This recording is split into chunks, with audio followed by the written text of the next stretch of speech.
9-10 जो सांसद जीते वो भी जो है अखिलेश के साथ में गठबंधन की वजह से जीत पाए और ऐसे में उन्होंने जो दानिश अली है उनको सस्पेंड कर ही दिया है। तो ऐसे में लगातार जो बीएसपी है वो अपना कोई वजूद कह सकते हैं कि स्ट्रांग नहीं कर पा रही। लगातार वो कह सकते हैं कि कई लोग तो ये भी कहते हैं कि वो पूरी तरह से बीजेपी की बी टीम बनकर काम कर रही है। अब उनको जो है बीजेपी जिताओ और बाकी दल को हराओ वाली जो पार्टी उसकी नज़र से देखा जा रहा है। तो ऐसे में यूपी में बसपा की वापसी हो सकती है। अगर ऐसा नहीं होता है तो आप यकीन जानिए कि बीजेपी के मुकाबले बसपा की कोई बहुत बड़ी ताकत नहीं है। तो ऐसे में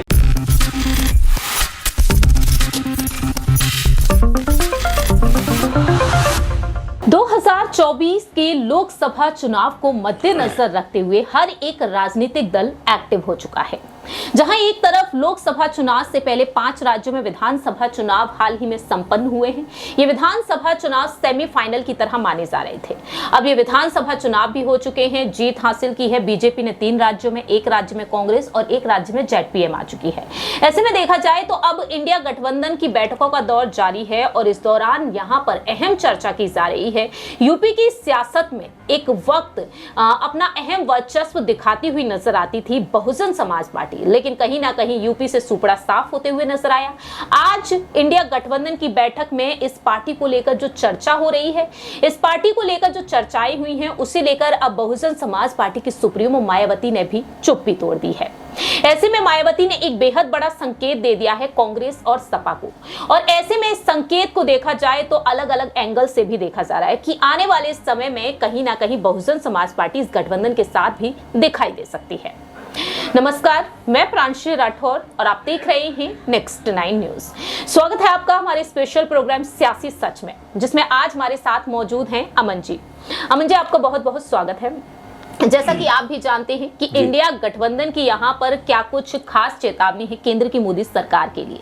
मोदी सरकार जो 9 साल का कार्यकाल अपना पूरा कर चुकी है और देखा जाए तो कुछ महीनों के बाद ही लोकसभा चुनाव है, और ऐसे में देखा गया है कि पीएम फेस यहाँ पर एक बार फिर से नरेंद्र मोदी जी को बनाया गया है एनडीए की तरफ से। बीते 5-6 महीनों पहले ही ये स्थिति साफ कर चुके हैं गृह मंत्री अमित शाह।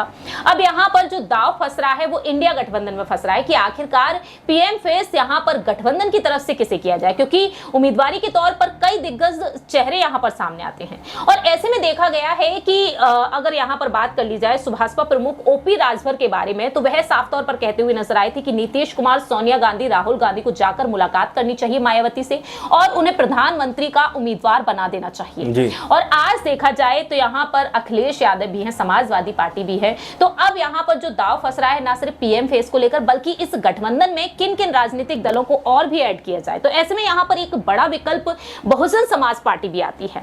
तो आज मायावती ने जो साफ कर दिया है, जो एकला चलो का नारा देती हुई नजर आई थी 2024 के लोकसभा चुनाव चाहे विधानसभा चुनाव, लेकिन अकेले ही वह चुनाव लड़ेंगी। लेकिन आज मायावती ने जिस तरह से प्रेस कॉन्फ्रेंस में अपनी बात रखी है कि भविष्य में किसी को भी किसी की जरूरत पड़ सकती है, इससे यहाँ पर यही अब जो संकेत मिले हैं वो यही है कि कहीं ना कहीं भविष्य में मायावती कांग्रेस के साथ भी दिखाई दे सकती है, इंडिया गठबंधन के साथ भी दिखाई दे सकती है। कैसे देख रहे हैं आप मायावती की इस बयान को? देखिए, बिल्कुल, और एकला चलो का आपने जिक्र किया, और जाहिर बात है एकला चलो की बात हम जब भी करते हैं तो मायावती को लेकर कहने में कोई गुरेज नहीं है कि फिलहाल तो यूपी में वो अकेली ही चल रही है, क्योंकि इक्का दुक्का उनके विधायक नजर आते हैं। 9-10 जो सांसद जीते वो भी जो है अखिलेश के साथ में गठबंधन की वजह से जीत पाए और ऐसे में उन्होंने जो दानिश अली है उनको सस्पेंड कर ही दिया है। तो ऐसे में लगातार जो बीएसपी है वो अपना कोई वजूद कह सकते हैं कि स्ट्रांग नहीं कर पा रही। लगातार उसमें जो है कई ऐसे चेहरे जा रहे हैं, कई ऐसे चेहरे उनके पास से हट रहे हैं जो लगातार एक समय उनकी ताकत हुआ करते थे। और उससे बड़ी बात कि खुद मायावती भी अगर देखा जाए प्रांजलि जी तो उतनी एक्टिव नहीं है। उन्होंने अपने भतीजे आकाश आनंद को जिम्मेदारी दे दी कि भाई आप पार्टी चलाओ। तो ऐसे में लगातार मायावती का जो कद है वो लगातार उस लेवल का नहीं नज़र आता जैसे जो कह सकते हैं कि 10 साल पहले या 15 साल पहले नज़र आता था। फिलहाल वो कह सकते हैं कि कई लोग तो ये भी कहते हैं कि वो पूरी तरह से बीजेपी की बी टीम बनकर काम कर रही हैं, बीजेपी के लिए ही काम कर रही हैं। विधानसभा चुनाव में देखा गया कि जहाँ पर अखिलेश यादव थोड़ी भी स्ट्रॉन्ग पोजीशन में थे, वहाँ पर जो है मायावती अपना प्रत्याशी उतारकर कहीं ना कहीं उनको कमज़ोर कर दिया। 80 सीटें ऐसी थी जो लगभग मायावती के खड़े होने की वजह से समाजवादी पार्टी हार गई। तो ये मान के चलिए कि अब उनको जो है बीजेपी जिताओ और बाकी दल को हराओ वाली जो पार्टी उसकी नज़र से देखा जा रहा है। तो ऐसे में मायावती क्या आने वाले वक्त में जो बात कह रही हैं कि किसी की भी कभी भी ज़रूरत पड़ सकती है, बीजेपी के लिए कह रहे हैं, क्योंकि बीजेपी के साथ भी वो गठबंधन में सरकारें बना चुकी हैं, सपा के साथ भी बना चुकी है, कांग्रेस पार्टी के साथ भी उनका साथ रह चुका है। तो ऐसे में सब तरफ तो कहीं ना कहीं मायावती नजर आती है। तो ये कहना कि वो किसके लिए कह रही है, मुझे लगता है कि आने वाले वक्त में तय हो जाएगा। और साथ में उनका जो कह सकते हैं कि जो ऐसी सीट है वहाँ पर सबसे अधिक उनका रुझान है, दिमाग है कि उनको कैसे जो 17-18 सीटें उनके ऊपर कैसे अपने प्रत्याशियों को उतार कर उन पर जीत दर्ज की जाए। अगर ऐसा होता है तो समझ के चलिए कि यूपी में बसपा की वापसी हो सकती है। अगर ऐसा नहीं होता है तो आप यकीन जानिए कि बीजेपी के मुकाबले बसपा की कोई बहुत बड़ी ताकत नहीं है। तो ऐसे में अगर वो इंडी गठबंधन में आती हैं तो ज़रूर मिलजुल कर कुछ सीटों पर कब्जा इनका हो सकता, नहीं तो बीजेपी के तूफान के सामने इनका उड़ना तय है। देखिए यहाँ पर ये कहीं ना कहीं एक बड़ा संकेत तो उन्होंने दे ही दिया है, लेकिन समाजवादी पार्टी कहती है अगर वाकई में यहाँ पर कांग्रेस का विचार बदल जाता है, क्योंकि कांग्रेस ने फिलहाल तो आश्वासन दे दिया है, मल्लिकार्जुन खड़गे ने एक बैठक में आश्वासन दिया जो इंडिया गठबंधन की चौथी बैठक हुई थी बीते 2 दिन पहले। तो इसमें यहाँ पर समाजवादी पार्टी ने साफ तौर पर अपनी बात रखी, चाहे बात यहाँ पर अखिलेश यादव की कर लीजिए, चाहे राम गोपाल यादव की कर लीजिए। साफ तौर पर पूछा गया है कि बसपा के लिए यहाँ पर क्या कुछ रुख है। अगर बसपा इस गठबंधन में शामिल होती है तो समाजवादी पार्टी नहीं रहेगी।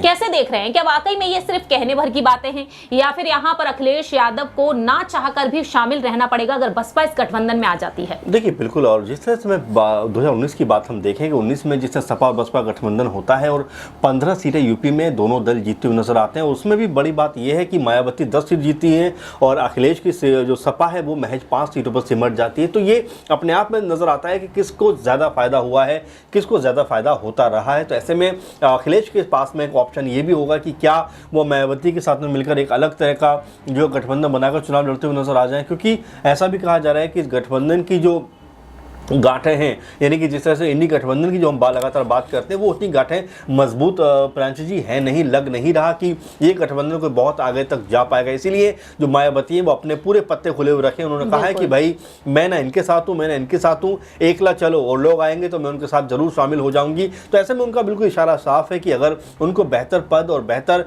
कद अगर मिलता है इंडी गठबंधन में तो वो जाएंगी, अगर नहीं मिलता है तो फिर वो जो उनका चल रहा है वो चलता रहेगा। क्योंकि जिस तरह से लगातार कहा जा रहा है कि बीजेपी के लिए वो बी टीम बनकर काम कर रही है, मेरे ख्याल में कि जो दल लगातार उनके ऊपर आरोप लगाते हैं वो काफी हद तक सही भी नजर आता है, क्योंकि उन सीटों पर जहां पर सपा ज़्यादा ताकतवर होती है वहाँ पर बसपा अपने प्रत्याशी खड़े करके कहीं ना कहीं उनके वोट काट लेती है और बीजेपी को सीधे तौर पर से फायदा हो जाता है। तो ऐसे में क्या उनकी स्थिति रहेगी, क्या वोट कटवा का जो नाम लगा हुआ है उनके ऊपर टैग लग रहा है, क्या वो उससे हटना चाहेंगी और क्या मुख्य धारा में अपने आप को वापस लेके आना चाहेंगी? क्योंकि मायावती का कद जो है यूपी में एक समय बहुत ज़्यादा प्रांशु जी मजबूत रहा है।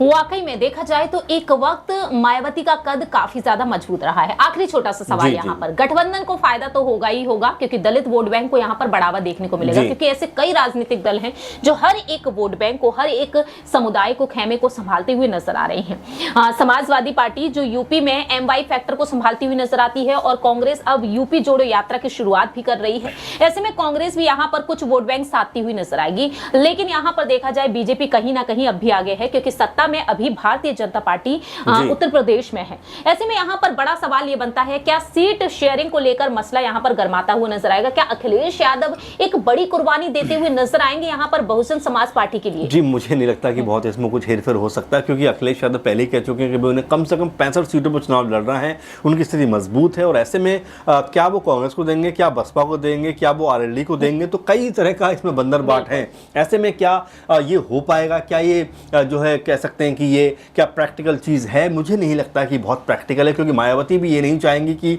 2-4-5 सीटों पर चुनाव लड़े, क्योंकि वो भी अपने आप को बड़ी पार्टी मानती है। ये कहती है कि भाई मेरा वोट तो इतना है और आप मुझे 2-4-5 सीट दे रहे हो। तो ये जो कॉम्बिनेशन है उतना आसान नहीं है प्रांशु जी। हाँ, अगर ये लोग आते हैं तो अखिलेश यादव हो सकता है 50 सीटों पर चुनाव लड़े, हो सकता है मायावती 20 से 25 सीटों पर चुनाव लड़े। तो ये अंदाज़ा भी अलग अलग तरह का है, लेकिन फिलहाल मायावती को लेकर ये कहना कि वो तुरंत इंडी में आ जाएंगी या तुरंत बीजेपी में चली जाएंगी, ये फिलहाल अभी जल्दबाजी होगा, क्योंकि हाथी की जो चाल है वो अपने आप में मस्त मौला है, वो चल रही है। उनका कहना भी है कि भाई जहाँ भी जो भी ज़रूरत पड़ेगी मैं उसके साथ शामिल हो जाऊँगी, वो चाहे बीजेपी हो या फिर कांग्रेस पार्टी हो। उनको जहाँ मौका मिलेगा मुझे तो प्रांशु जी वो अपने आप को वहाँ पर शामिल कर लेंगी। वाकई में अब देखा जाए तो यहाँ पर मायावती एक अहम फैसला लेती हुई नजर आ सकती हैं आने वाले वक्त में, क्योंकि दावे तो ये तक किए गए हैं कि लोकसभा चुनाव जैसे ही नजदीक होंगे, ये तक कहा गया है कि जो दिसंबर का महीना अब शुरू हो चुका है, इस दिसंबर के महीने के अंत में मायावती एक सियासी उलटफेर कर सकती हैं। कहीं ना कहीं यहां पर उनका रुख बदलता हुआ देखा जा सकता है, जैसा कि आपने कहा है कि बीजेपी की तरफ या फिर कांग्रेस की तरफ, इंडिया गठबंधन की तरफ। तो देखना होगा कि लोकसभा चुनाव से ऐन मौके पहले ही मायावती यहां पर क्या कुछ सियासी रुख करेंगे, क्योंकि संकेत उन्होंने साफ तौर पर दे दिया है। कभी बीजेपी की तरफ उनका समर्थन देखने को मिलता है, कई फैसलों को वह स्वीकार करती हुई नजर आती हैं, मोदी सरकार की तारीफ करती हुई देखी जाती हैं, पलटवार तो करती हैं। तो ऐसे में देखना होगा कि 2024 के लोकसभा चुनाव से पहले मायावती का आखिरकार क्या कुछ अहम और आखिरी फैसला हो सकता है। फिलहाल हमारे इस खास प्रोग्राम में इतना ही, लेकिन आपकी क्या कुछ राय प्रतिक्रिया है कमेंट सेक्शन में आप बता सकते हैं। तब तक के लिए आप देखते रहिए नेक्स्ट 9 न्यूज।